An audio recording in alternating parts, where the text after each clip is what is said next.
Good morning. Good morning and welcome to this presentation that we have today on EverGreening the Earth. It's a campaign and we are very lucky to have with us Dennis Garrity. I'll tell you a little bit more about him, but first I'd like to invite Hiroto Mitsugu, head of the Forestry Department, to say a few words. So good morning, all of you, and also Dennis, thank you very much for your presentation today. I very much appreciate your input, and we are very so excited in that presentation today. And of course, you may know that Dennis devoting that is quite a big field on the forestry and agroforestry as the director of the aircraft, and also he has quite a good, big experience in particularly Asia and Africa. And personally now, when Dennis was the director of the aircraft, I was in the Philippines. So often I just communicating with Los Baños and also Iri. So I had quite a good memory on it. So I very much appreciate today's your attendance, and I'm really looking forward to your presentation. Thank you very much. Thank you. Yes, Dennis is the grand old man of agroforestry, and he carries many titles with him. He was the head of ECRAF some years ago. He's still a senior fellow with the World Agroforestry Center.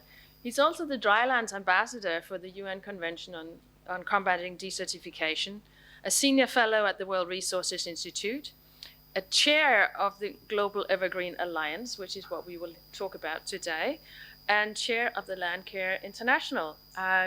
So Dennis wears many hats, but he has a very strong interest in everything to do with agroforestry systems, how to help regreening the earth. He's spent many, many years in Africa, but has also worked and has initiatives elsewhere in the world. So welcome to all of you who are here today, and also to those of you who are here from our regional and sub-regional offices. It's great to see you here. And I will then hand over to Dennis. Dennis, welcome, very warm welcome, and we're really looking forward to this. Live? All right.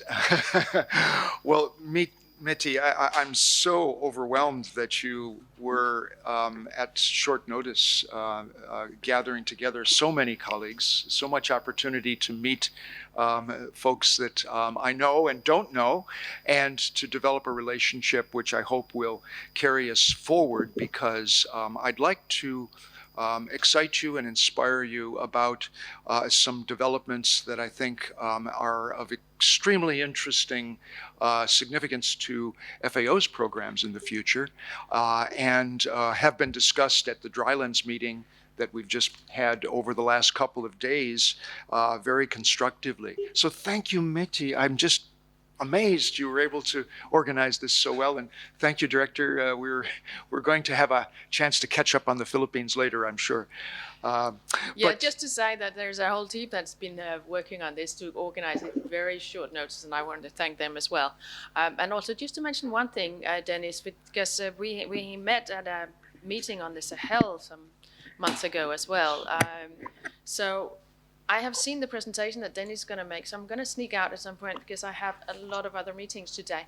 But just want to say that we are working very closely with Dennis, very interested in this, particularly also because, as you know, FAO is co-leading the UN Decade on Ecosystem Restoration. And the ideas that you will hear here today are very much linked to what we want to do as part of that decade. And we're really hoping that the Alliance will be one of our champions for the decade.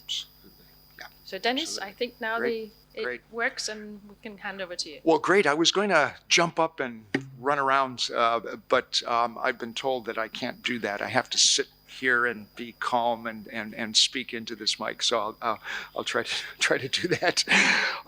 I'd like to turn our attention first of all seriously to the critical situation that we're in, and thank you again, Mete.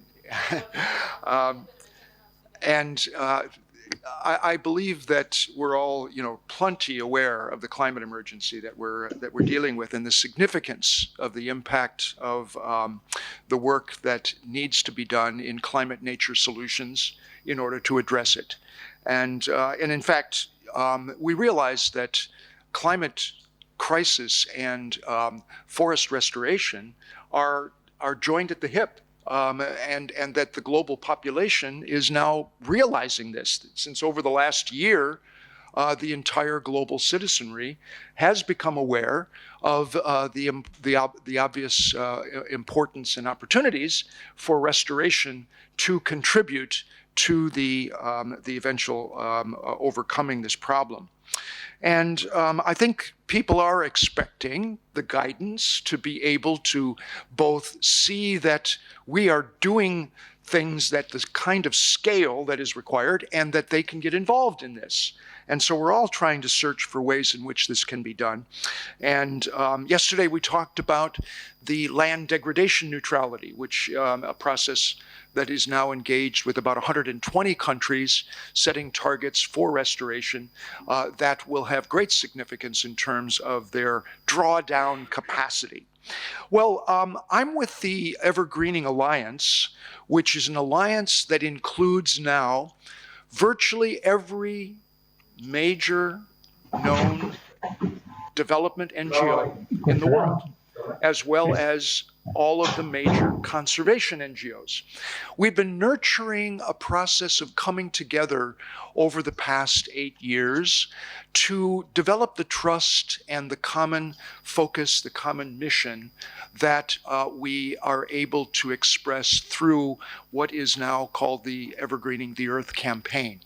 So today I'd like to talk to you about what is the campaign, what it, I believe, could signify in terms of the opportunities for collaboration with the FAO strategy and programs, and also to share with you a little of the discussions that I've had with a number of key colleagues here at FAO, including Alexander James, Rene Castro, and other leaders in various divisions to put together a working group that I hope could be the way in which we could, in fact, organically link FAO's forestry, agriculture, climate, energy, and land programs to the campaign itself.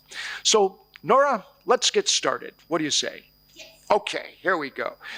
All right. I think I'm going to take this coat off because it's already getting a little warm in here. Well, we believe that to mobilize on the kind of scale that we're talking about, we've got to actually articulate a very solid, scientifically driven, but ambitious goal for global action over the coming decades. And what we have established is the basis for realistically achieving a vast drawdown of carbon dioxide from the atmosphere by 2050 that would put us in a situation that annually by that time, which is the Paris 2050 marker, we are drawing down 20 billion tons per year of CO2. And as you can well imagine, that's going to involve an enormous effort. This is some of the major organizations that have signed up as members of this program. And you'll see that these are mostly the international NGOs in development and conservation, but with the intergovernmental organizations such as FAO, the World Bank, and GEF, we consider these organizations as partners because in some cases it's not very convenient legally to become a member of the alliance. We've got to deal with that situation, but it may be possible. But in any event, a partner is a valued part of the program to actually mobilize together. Now, since we know that vast emissions reduction is absolutely essential to get anywhere near to addressing the climate crisis, we look at 2050 as a year when, of course, we hope that there will be zero emissions from fossil fuels. Now, how many of you think that that actually will happen? Put your hands up if you think that the world will be zero emissions from fossil fuels in 2050. Well, you're all smart. You're all smart because it's not going to be possible to reach that goal most likely by 2050. But we could probably reduce it to perhaps a third or a quarter of the current emissions, but there will also be a significant emissions of probably around 10 billion tons of CO2 of the current 40 billion tons per year that will still be happening in, I'm really impressed. So many intelligent colleagues here that doubt that we can do that, because of course that's what the Paris Agreement is trying to do. Anyway, if we have 10 billion tons of fossil fuel emissions annually at the point of 2050, then this campaign aims to be drawing down 20 billion tons, which would put us well into negative territory, perhaps around 10 billion tons. And that is exactly what the IPCC 1.5 degree report is beckoning for. They say if we are not in that territory by 2050, our 2 degree is going to be so far overshot, we'll be up to 3-4 degrees by the end of the century. So this is the context of the campaign. And you'll notice the 6 areas there that I'd like to share with you briefly that compose targets within the campaign itself and the kinds of solutions that we believe are most scalable and cost-effective to be able to achieve this kind of ambitious target. Let me start with a couple of targets that relate to agriculture. I should have reversed and started with forestry first, Nora. I realize that, but I didn't have a chance to change my slides. So I'm going to start with agriculture. But actually, it's trees and agriculture that we're talking about. We're talking about agroforestry. So our first target is actually to triple the rate of carbon accumulation on farmlands around the world. And that would account for at least 2.5 billion tons of CO2 per year. Now, what is really interesting, and you may not be aware of this, very few people are, that nearly half of the agricultural land in the world already has more than 10% tree cover, and it is increasing at a fairly rapid clip. There's 1.4 billion hectares of agricultural land, cropland, in the world today, and almost half of it has more than 10% tree cover. That is quite an interesting number. But what's even more interesting to me is that that increase in annual tree cover that is occurring is already drawing down 0.75 billion tons of CO2 per year. In fact, you won't find it in the statistics because countries are not calculating the drawdown of agroforestry so far. But we're trying to make it clear that this is huge. In fact, 0.75 billion tons of CO2 is actually equivalent to offsetting about a third of the narrow sense agricultural emissions in the world. When I say narrow sense, I mean emissions of methane from rice and livestock and emissions of CO2 from soil respiration. So the increase in tree cover is actually accounting for about a third of those emissions. And what we're proposing is not that really difficult. It's simply accelerating the rate of a process that's already occurring. And it's occurring in big countries. Brazil is the world leader, actually, in increasing tree cover on agricultural lands. How about that? I mean, we're not talking about the Amazon here, which is, in terrible shape. But we're talking about all of those millions of hectares of farmland in southern Brazil, where tree cover over the last decade increased by 14%. China, India, Indonesia are other examples of countries with a rapid rate of increase in tree cover on farmlands. So it's not at all unrealistic to assume that we could stimulate an increased rate of tree cover that will carry us forward. What do you think of that, Nora? It's possible. And Nora and I have done a lot of work in the Sahel. And there is promising news from the Sahel in terms of the fact that there is a regreening process occurring across the Sahelian farmlands and forest lands and grazing lands over the last couple of decades, and that has been recorded. And a good part of that has been the viral spread of increased farmer-managed natural regeneration of trees on croplands. In Niger, the U.S. Geological Survey just remapped the area of farmer-managed natural regeneration in Niger and found that there is at least 7 million hectares of this kind of land. This is cropland, but those trees are all naturally regenerated. They were not planted by the farmers. They were selected from seedlings that came up naturally in their farmlands and found them useful because they provide microclimate, wind protection, fertility for the soils, livestock fodder in the dry season when there's no other green fodder available, etc., etc. Very valuable utility of these trees, and in Niger it's 7 million. U.S. Geological Survey now estimates that across the Sahel as a whole, from Dakar to Jamena, the current amount of farmer-managed natural regeneration of trees like this is about 21 million hectares. And it's going viral in Senegal, Mali, and other countries. So this increasing tendency for trees on farmlands is quite dramatic in the Sahel. The second target of the campaign is all about soil carbon.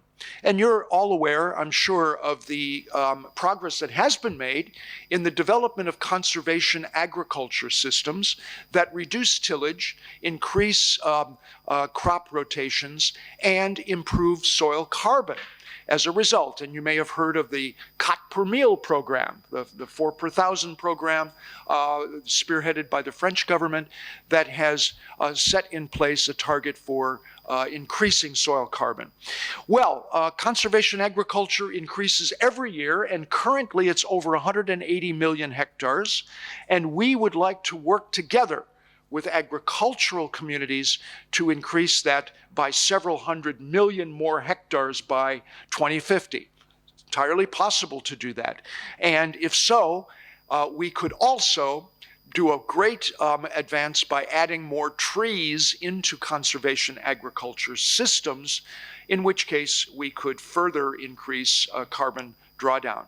And here is a shot from Zambia, where they have a national extension program where they are promoting both zero tillage, which is what you see here in this farming system, along with Acacia albida trees, which provide the services of soil fertility and other positive benefits for maize production. In fact, in trials in Zambia on farmers' fields, we find that the yield of maize is doubled or tripled as a result of including these trees at a 10 by 10 meter spacing in the crop fields. So this is a really exciting agroforestry system using a tree that's indigenous all over Africa. From Senegal all the way to South Africa, you'll find this species, and farmers know about its qualities. The third target is a very interesting one because it involves the scaling up of an agricultural system that involves coppicing trees or coppicing shrubs. This is what many of you know as alley cropping, which has been developed over decades. And this is an example here, this photograph of alley cropping in eastern Zambia, where about 70,000 farmers are practicing this system, supported by the Zambian extension, but particularly by a private sector company, social enterprise, that buys organic products from farmers around the Luangwa Valley National Park. And they're planting 50 to 60 million seedlings of this Gliricidia every year in these systems. Now, what's interesting about these leguminous shrubs is that you coppice them, you cut them back to the ground surface when you plant your maize. So by the time they plant the next crop of maize, you see they just harvested the crop in April, May, and by the time they plant in November, those trees will be cut back, in which case the foliage will provide either biofertilizer or fodder for livestock, 21% protein, very nutritious, and the wood which averages about 5 tons of dry biomass per year, is used for fuel wood, which is of huge significance to farming communities across Africa. Not only that, however, but in Sri Lanka, where Gliricidia, this particular species, is the 4th largest tree crop in the country, officially. Hundreds of thousands of farmers are practicing this system and selling the wood to their local electrical power generation plant. They have about 12 of them, including Tokyo Power has a 10 megawatt plant. They buy the wood from about 100,000 farmers.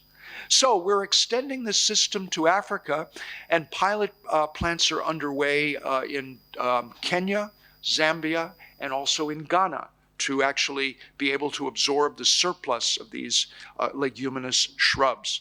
Now, the other really interesting thing about this is that you may be aware of the concept of BECCS, bioenergy with carbon capture and storage.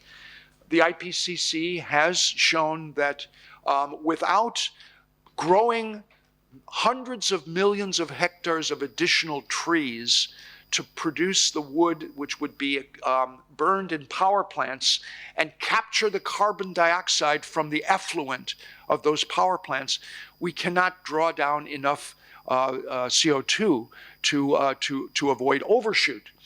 But everyone knows that's very difficult or impossible to do because you've got to take more agricultural land out of production. Well, here is a situation where farmers can benefit themselves by growing wood and making a cash income and generating jobs from producing the wood needed for power generation and carbon capture and storage. And so we believe that there is enormous potential for scaling up leguminous shrubs in the tropics. In the temperate areas, shrubs like willows are being used, to be able to actually grow more food on the same land and grow wood for power generation and carbon capture at the same time. This has got huge significance, and instead of a trade-off between agriculture and forestry that everybody's been worried about, this is a trade-in. This is being able to benefit both at the same time. Tremendous potential. Let's skip to the big one here. This is forest regeneration. Based on the recent science and nature articles on the potential for regeneration of degraded forest land in the world, we all know that there are hundreds of millions of hectares of potential area for forest restoration around the world, particularly in the tropics. Our goal includes the target to restore about a fifth of that potential land by 2050. Figuring, we've got to be realistic about it, can't meet the whole potential.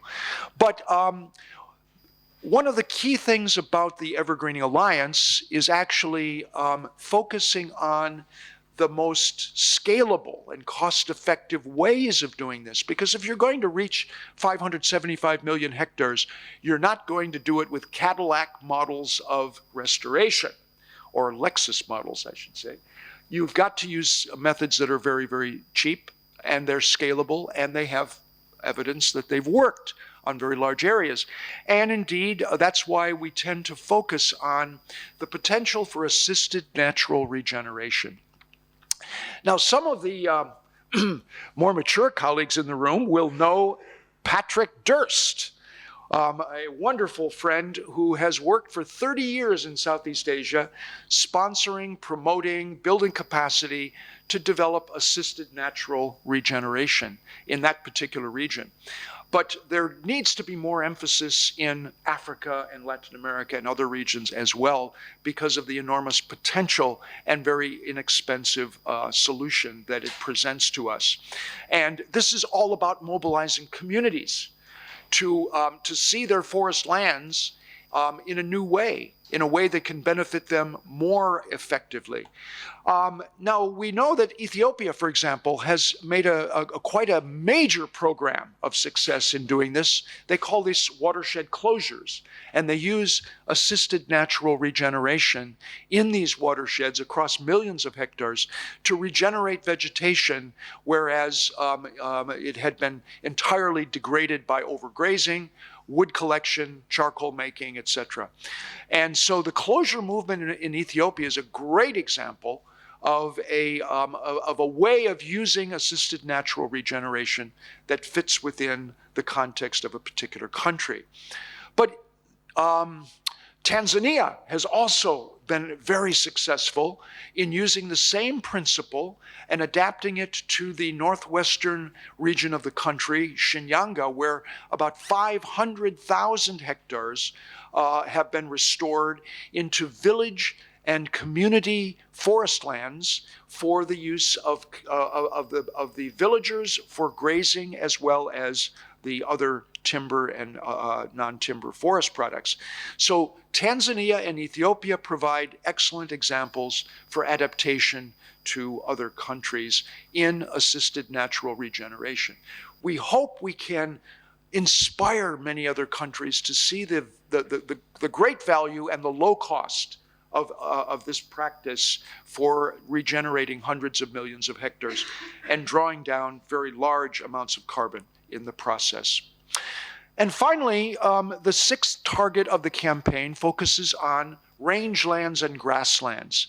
And here, the whole challenge is to induce a healthy balance between grass and trees or other woody perennials that can give you higher productivity in agro-silvo-pastoral systems or silvo-pastoral systems. And as some of you may know, there have been some excellent work done in places like Colombia, where they've got a model that is spreading in the Llanos for major regeneration of pasture lands. It is also being adopted in Brazil, where in the Amazon there's enormous potential to bring back silvopastures on those degraded tropical forest lands where cattle are being raised. And then holistic grazing management, or regenerative agriculture as it's called, as a means for managing livestock in ways that regenerate both grassland and trees as well. These are mob grazing type of systems that are spreading through many parts of the world. And so with these kinds of approaches, we can foresee achieving restoration and increased productivity and carbon storage in about 1/3 of the world's rangelands as well over the next 30 years. Because in fact, trees are valuable in pasture lands if they're not invasive bushes. Of course, there are some areas, including Kenya where I work, where there has been invasion of unproductive woody bush species. But we're talking about trees that provide fodder and shade and increase the productivity of grasslands. And that is the case in many systems around the world. And in fact, Nora and I have been talking about having an expert consultation on this whole issue of trees in pasture lands to be able to put together the kind of focus and programs that could scale up these systems beginning in Africa and looking at other countries as well. And so we come to the elements of the success of the program, and we believe that first of all, what is so important is building awareness and the understanding of the relative simplicity and doability of these evergreening practices, that they're not overwhelmingly expensive, that in fact most of the scaling up that I've talked to you about today was financed with very small amounts of money, and it was a process of community organization and achievement that built on what communities wanted to do and could organize the governance system to do those with very little investment.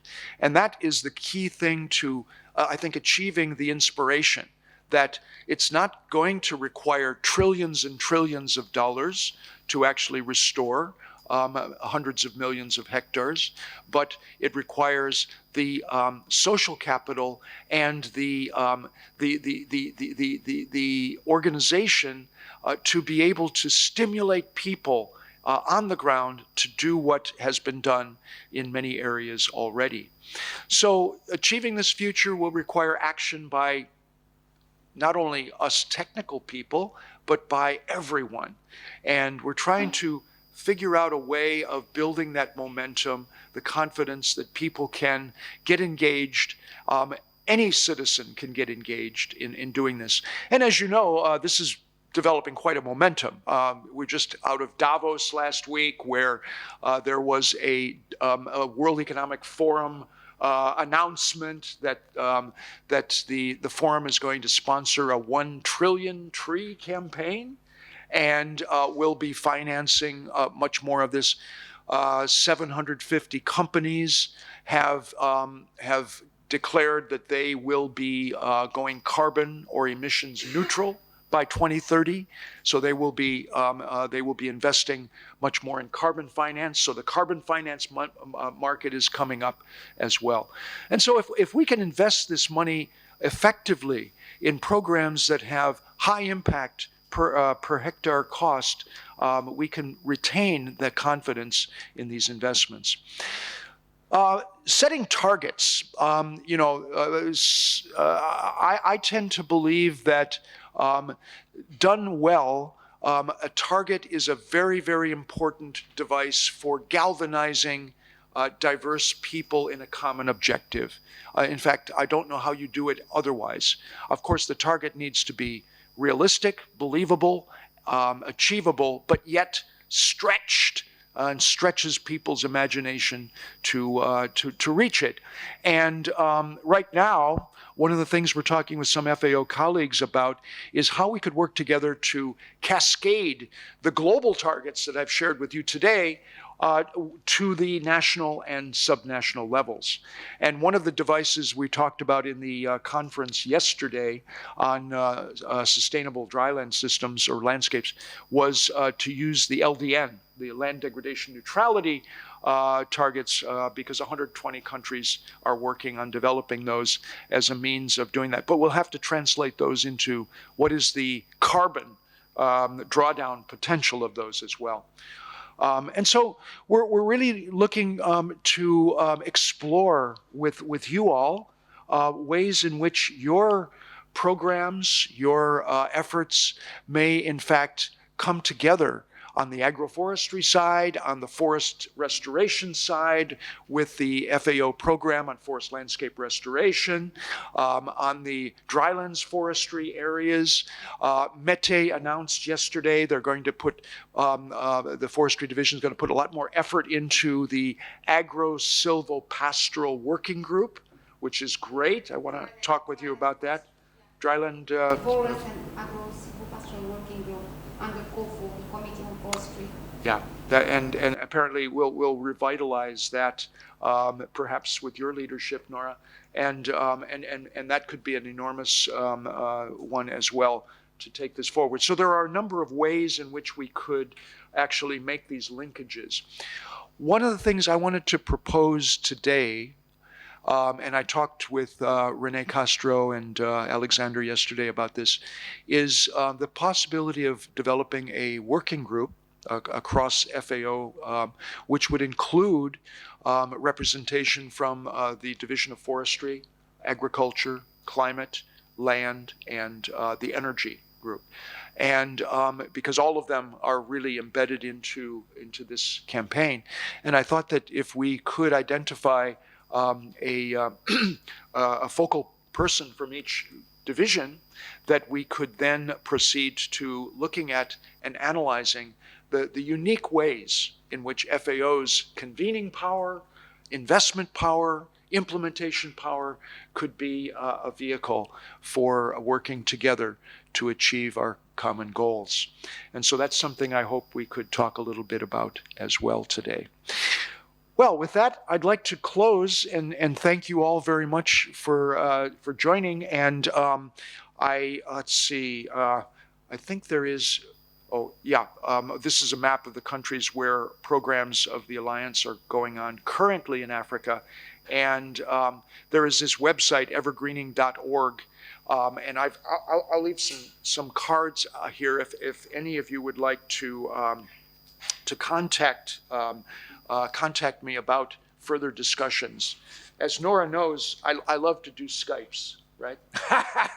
and if you're interested, we could have a Skype. And there's some brochures here which you could get more familiar with the Alliance programs as well. So thank you once again, especially for coming out to this on short notice. And I'm just delighted to open up the discussion, and let's get started.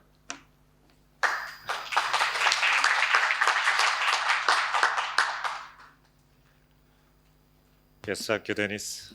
And so I'm just reading now, so that's why I'm just saying that one comment. And so finally, you just added some creating the new platform in FAO. So currently now, it's Forest Department is creating that it's a task force team for the deforestations, which contain that climate change group and agriculture group, and also the nutrition groups. So now maybe you can utilize these entities. So we are very much welcome to that. It's coming that the new waves of forestrations. So maybe you may pass that to some facilitators on the network. Yeah. Good morning.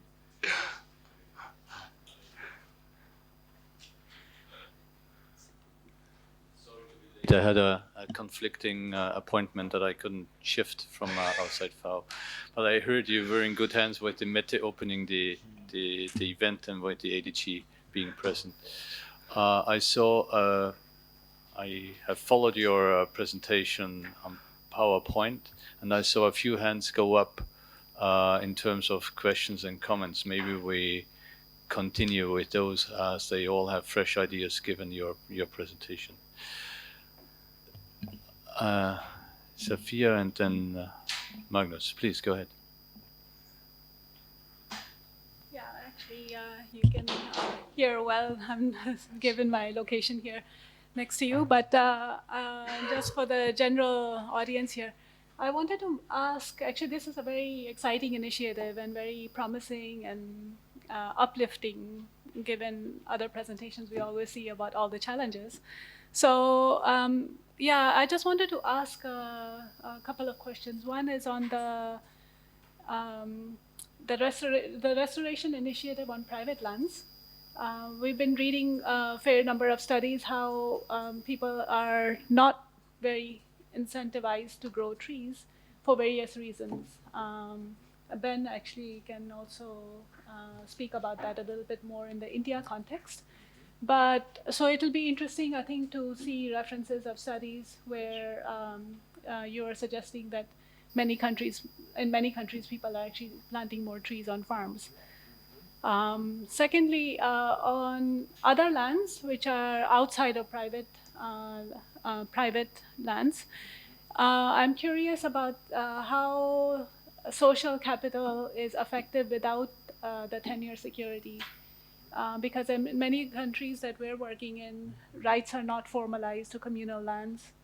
And it's very difficult to protect or assert rights over these lands against outsiders because the rights are not formalized. So I'm wondering how those issues are being addressed in your program. Should we take one at a time, or maybe take a few questions and then I'll come back to them? Maybe a few questions is a good idea. Magnus? I had a sort of similar question here. I'm also working in the social forestry team, and there's a tremendous potential, of course. I don't doubt that. I'm more questioning how. And the issue is there again, tenure. How can we get the communities involved without tenure? And how can we possibly change policies profoundly so they allow for proper tenure in many countries. Because there's a lot of talk about actions and a lot about platforms and all that at a super global level. But at the end of the day, someone will have to change habits. And we have to, as Greta says, start doing something. And how do we get governments to actually change the policies so we get a proper enabling, or the proper enabling conditions for what you are suggesting? Last, let's see, is online. Is there anybody who wants to come with a question? Please speak up. Not at this stage. Norbert, please go ahead. Okay, thank you. Thanks, first of all, for your very inspiring presentation. One very short question. Grazing is not only a problem in Africa, but you came up with a success story of Ethiopia and Tanzania. So how did you stop the grazing? Yes. Well, maybe I could let me. Both of these questions were very similar, so I'll take yours first. And in the case of free grazing, this is a huge impediment to tree cultivation on farmlands in quite a number of countries, and particularly in Ethiopia. You know, where you can see parts of the country where you can drive from one village to another and not see a single tree. You know, through centuries of degradation. So it is encouraging that, you know, the Ethiopian government has realized this. There's a policy on grazing management that is now being reviewed by the ministries for application.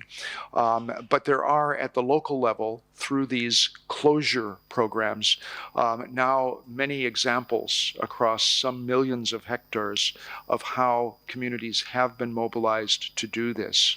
And you know, some of these closures are very successful. Some have been effectively closed, but have not produced the goods that villagers wanted because they didn't take enough time and realization that you needed to actually manage these forests as they regrew, so they didn't turn into bushlands. They need to be thinned and pruned as well.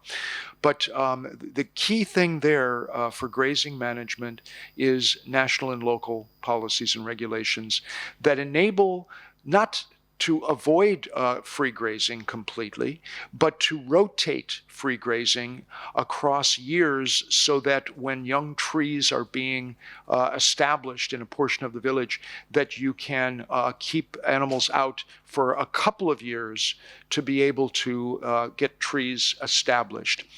Back decades ago, no one was imagining that Niger could actually regenerate trees like you just saw on that slide. I saw many people say it could never happen because it's free grazing. The Fulani come through in the dry season, and the Hausa farmers, you know, they can't control, etc. But the reality is, it did happen. And it was, you know, you might say almost a miraculous process of starting with pilot areas where 100 villages actually got into a program of doing this, and then it began to spread virally, where communities organized environmental committees because they simply realized that there's more to gain by doing it than by keeping the status quo. So it has inspired us. Same thing has happened in Mali, in the Seno Plains, where there's been an explosion of farmer-managed natural regeneration when the forest laws were changed and people had control over their trees. And so, you know, my view is that indeed, the tenure constraints, and I'll address those in a moment, the free grazing constraints are huge. But what's interesting is that there are these massive successes that give us the elements of how you could inspire and change situations that seemingly are impossible to change. And I think that's the message with the campaign to take forward. Let me go on to tenure.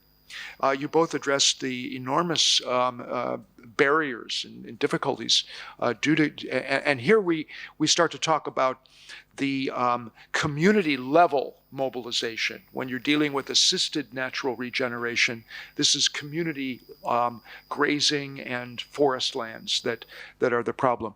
And I mentioned to you a few examples of major successes, and there are more. But the fact is that in many countries, there has been quite disappointing results from joint forest management, community-based forest management, etc. And we're going to have to do a much better job of projecting the successes to inspire governments to change.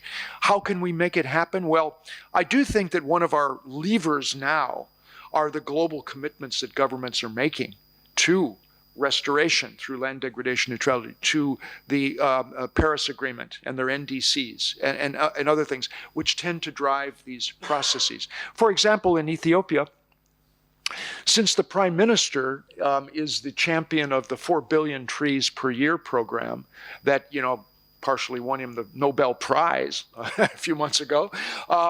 He's developing mechanisms, and he's got his political future on the line to make this succeed. And then you come through with the grazing management processes, the watershed closure, tenure agreements to be able to actually implement those kind of agreements. And so I think it's making use of those global commitments of countries that can also help governments to force themselves to change the way they do these things. You mentioned India as a country where farmers have been discouraged from growing trees on their farmlands. It's interesting. I could send you a map. Recent map done on the tree cover on farmlands in India, and it's growing all over the country. Why? Well, government instituted a agroforestry policy, the first national policy on agroforestry in 2014. And I must admit, I was a little cynical about, another policy on agroforestry. But they managed to change all these regulations, including the tax regulations that have stimulated agroforestry enormously. Indian farmers that grew a tree on their farm were taxed because it was a forest product. Whereas if they grew wheat or maize or rice, they were not taxed because it was an agricultural product. The new policy has created a regulation where trees that are grown on your farm are not considered forest products, they're considered crops. And farmers don't pay taxes on trees anymore. It's been a huge thing. So in other words, we need to gather together these successes that we see out there that have worked in some countries and be able to adapt them to other countries more successfully. And as you see, I tend to be an optimist, right? but I think without optimism, we don't search hard enough for the successes that can be shared. Because I believe that the only way governments are going to change and politicians are going to change is if they can replicate something which is very simple. They always are looking for simple, immediate replication of successes. And we're seeing more and more of governments copying the successes of each other because they do face the problem, but people tell them it's too complicated. So then they just don't make an effort. Thank you. We have still some time for discussion, and it's a great opportunity to have your inspiring energy here in the room with us. Please, you, I think, had a comment or question. Hi. First, thank you very much your way of presenting this for somebody as new for me and for FAO. It was really helpful to understand. My question regarded more the practical examples that you've given. I was wondering if you've had, through EverGreening, direct experience with Mediterranean countries when it came to your fifth goal of forest regeneration of degraded lands and farmer managed regeneration, or if your direct experiences, for example, Tanzania and Ethiopia, and these case studies may be used merely as an example, as lessons learned, to then, let's say, tailor for Mediterranean countries. Thank you. Very good, very good. Nora's going to be listening carefully to what I say because she's from Algeria. Yeah, I'm going to have to be very careful what I say now because, of course, Nora knows a lot about the Mediterranean forest situation, and I know very little. I could only share with you one observation that my colleague Tony Rinaldo has made. In the Mediterranean countries where rainfall is often on the range of, less than 200 millimeters per year, most people think it's extremely difficult to actually regenerate woody cover in those conditions. And, Nora, Tony was in Jordan and Lebanon a couple of years ago, and he went out to the field, and in these areas where there was 50 millimeters of rainfall, he was seeing all of these bushes, the kind of bushes that generate into trees in the Sahel, and realized, he took some photographs, which he realized that, you actually have lots of these stumps of trees that are, they've been grazed for many, many years and they never grow. But you could generate a forest out of these conditions, even on an area of 50 millimeters where there is some inflow of moisture. So the point I'm making is that the Mediterranean countries have low rainfall, and they often have extremely eroded soils. And in most cases, the grazing pressure is enormous. And if you remove the grazing pressure, and this is something we have to think creatively about, but if you can remove the grazing pressure to a degree, you could generate woody cover and renewed grasslands to an amazing extent. The great thing about land is that it can restore itself if you treat it properly. I have seen soils that were degraded on hill slopes that were terraced, and within a few years they had generated enormous amounts of soil with high organic matter. In only a few years. It is a possible thing to do. So in the Mediterranean process, I think, Nora, the one thing I'm really questioning about, if we could reduce grazing pressure by somehow helping grazers to manage in a different way, that alone would be an enormous change in the whole restoration picture. Yeah. Thank you very much. Dennis referred to me as, I wanted just to correct something to make sure that he also knows that I am not anymore. She's always correcting me. No, I'm not the drylands forestry officer anymore. I have been, and since 1 year and a half, I'm working at the Regional Office for Africa as the Senior Forestry for Africa. And of course, drylands in Africa are important, as well as other types of forests in the continent. And we have a new dryland forestry officer, not new anymore anyway. She's here almost 1 year. Her name is Fida. So maybe we'll meet her here. I had a glass of wine with her last night. Okay, so just to turn back to the great question you have actually asked regarding, for example, other types of dryland regions in the world, like the Mediterranean.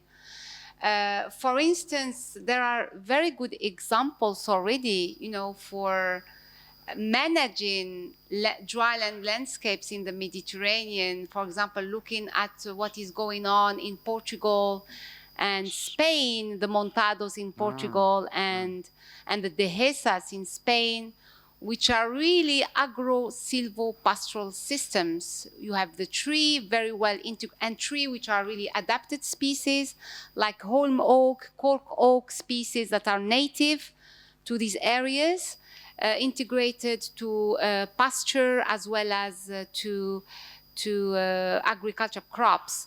And even actually the pasture, this is where, these are the landscapes, I don't know if my colleagues from Spain are here, where you can have I don't eat it, but the good pata negra, you know, the how you call it, the pata negra, you know, the ham, The hams, you know, yes, from yes, from yeah, Spain yeah. and Portugal yeah. comes from, Yeah. which is really actually because the animals actually feed on, the pigs there feed on the acorns of the cork oak and holm oak. So there are very good practices. I think I would encourage you to maybe look also at the publication we have published in 2015. It exists in English, French, Spanish, Arabic, and Turkish on the global guidelines for the restoration of degraded forests and landscapes in drylands, where actually myself and Mark and another colleague, actually expert Pedro Rigato, have contributed to preparation with all collaboration from different volunteers, you know, experts from the global drylands, where you have different case studies, you know, also describing the natural regeneration that our dear friend Dennis talked about in Niger, in Ethiopia, but also in the Mediterranean and other regions. I would also encourage you to look at it also, and there is a lot of also going on in this field.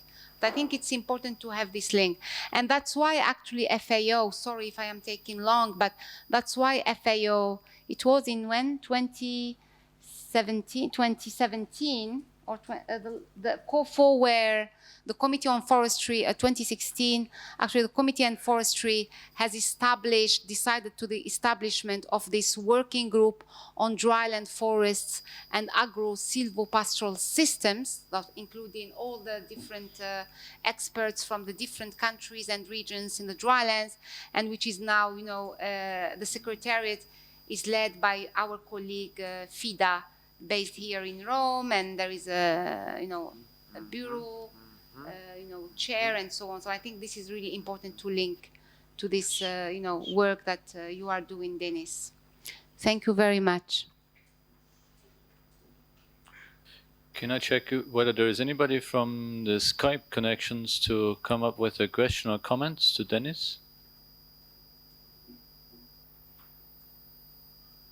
Seems not. I have one, and it talks back to what Sophia said about the sort of the challenges that are often talked about.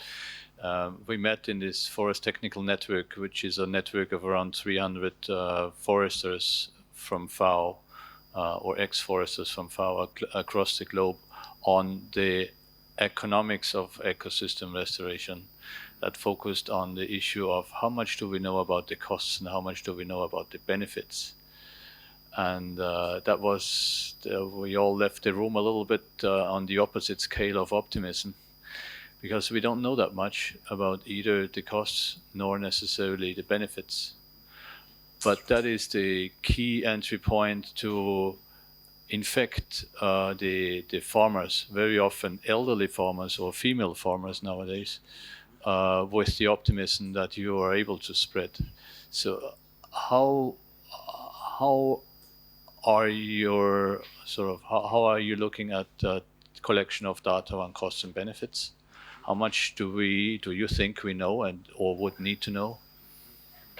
And how are you approaching farmers, telling them that the benefits are bigger in their own pockets, not necessarily on the global public goods of more green, which is nice, but possibly doesn't feed the elderly or the children in the village or the family? Well, I fully agree with you. We don't know enough about the costs and benefits. There is a program that we're working with in GIZ called the Economics of Land Degradation that's doing a number of studies on the kind of evergreening solutions that I talked about here, farmer-managed natural regeneration and assisted natural regeneration, etc. But this morning at the Drylands meeting that you and I were involved in, there was a gentleman from FAO who announced that FAO is developing an economics of land restoration initiative and gave some background about that.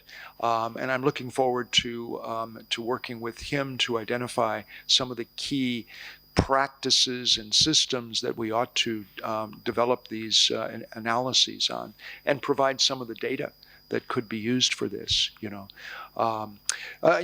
if we start looking at ones that have really large scale success, as I had pointed out in some examples today, those are very interesting ones to look at because we know already that they have, appealed to massive numbers of farmers and that they must be, by definition,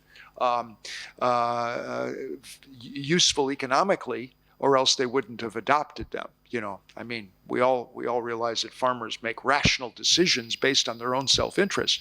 And if millions are practicing something that without subsidies, without being paid, then you can pretty well be assured that they're seeing a serious benefit. So I'm going to talk with this gentleman. He was Dr. Zhang from forestry, who is leading this program apparently. And I'm going to encourage him to look at these successes that have had very large scale to see what the economics of those really are, so that we can use that for further evidence to carry them forward. And I really promote the idea of developing more case studies of these kind of successes. Okay, so many of the successes you may be aware of are not as large as the ones I've talked about, but they're important nevertheless because maybe they're small today, but they may be large tomorrow, And so I think there's many cases out there that need to be documented of success on the ground with the economics, of course. But it's more than economics, that attract people to do things, but mainly economics. And then to share those, So I know of a couple of initiatives that are trying to document lots and lots of these cases around the world so that we can actually, build this evidence base that says, with all of the barriers, with all of the constraints that we experience, whether it's land tenure, tree tenure, and you name it, there's still, in the face of all of that, great successes that we can build upon, even in countries like India or many others. Yeah.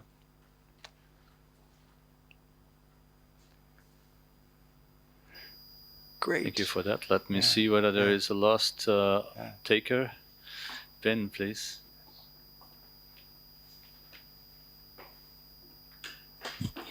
Thanks for this presentation. I'm Ben Caldwell. I had the pleasure to work with Bob Winterbottom for several years, and whenever your name came up, there was always a smile on his face and a skip in his step. So it's a pleasure to see this work you're presenting today and meet you again.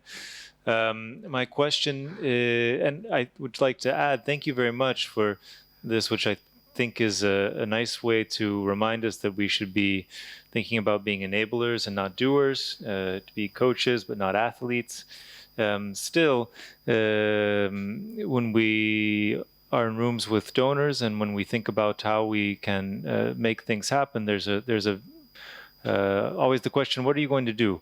And how are you going to make this change, this vision? How are you going to make that happen? So in your view, what are the key things that need to be done, principles, ideas that you think people should keep in mind when they're heading for this kind of approach, or when they're using this kind of approach? Mm-hmm. So you want a little coaching after all? Yes. Well, I have a particular, sort of tendency to think that when you're looking at huge challenges like this and trying to convince donors that you have a viable approach, that you start by documenting and sharing already existing success stories that have the potential to be adopted or adapted to your situation. That's what I emphasized this morning, because as I say, I think that whether it's donors or politicians, they actually, they have to grab things in a pretty simple way in order to be convinced that you have a viable process. And I think there's no better way of convincing them than to demonstrate success at scale with land restoration. And if we can do that and get the proper evidence to underpin it. I remember when we first started talking about farmer-managed natural regeneration in Niger, I would show the results of millions of hectares, and my scientist friends who are paid to be skeptics, they would say, "Yeah, but you don't have enough data to show that these systems really work and that they're economically viable, et cetera, et cetera." I said, if there's 1 million farmers doing something, I'm pretty convinced that there's got to be a real value to what they're doing. Well, fortunately, over the last 10 years now, we've developed a whole literature on the basis for that success. But it took some time. But when you talk with donors, I think you've got to present the evidence, but also present the fact that we know these things work under these conditions, and we want to spread the scalability of them more widely. So is that what you're doing, Ben? You're working on scaling up of forest landscape restoration? I think we'd all like to say that we're doing that around here. Yeah. Okay, great. We'll talk some more. Yeah. Well, that brings us to the end of a very pleasurable 1.5 hours almost, of which I missed half. So I'm a bit sad that I couldn't get everything that you have to tell us. You have so much experience in so many places for so many decades and worked up a great movement, and not only one, quite a few, right? And partnering with colleagues like yourself and your networks clearly is something that we are looking forward to. There is a lot of emphasis currently within FAO, and I think we had in the short bilateral talk yesterday shared that actually the alignment of forestry department and also of FAO towards this sort of get towards making action happen on the ground, get towards implementation, get to measurable change is something that we are gearing up towards as an organization, also because the whole UN system is working in that direction. So we all are challenging ourselves to have sort of performance indicators that we can point to when we are asked to, okay, what difference did you make? And you have given us some very good examples of how that could look like. If everybody of us could go home and say, well, this is what I contributed, this is what I did, would be great. We could make a difference. And I think together with you and others, like-minded people in this new decade of action, as the Secretary General has said, is in the right spirit and the right direction. We have this ecosystem restoration decade coming up where a lot of mobilization is taking place. We are also focusing quite a bit more on putting trees into farms, because this is where a lot of the issues are located. We all know busloads of literature what is difficult, and grazing clearly is one of at the forefront. And we do know that we have whole departments working on this for decades. So we are very well aware of the challenges, I believe. But as you say, I do think we have to find the solutions because there are enough people that are paid for pointing to the troubles. Yes. for which we are almost too well paid to contribute, because the bus loads are already there. So we'll for sure follow up on this stream of thought, as it is very much aligned with what we're ourselves thinking. So I hope to see you more often, and even through Skype.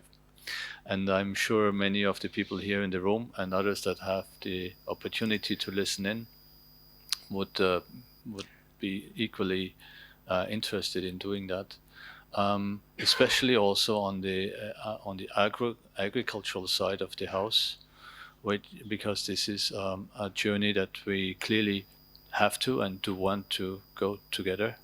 So we are beyond the phase of thinking whether we should break out of the silo of forestry, and this is exactly the way to go. Thank you so much for taking the time. It wasn't short notice, because we only learned a couple of days ago, at least I did, that you'll be here for another occasion.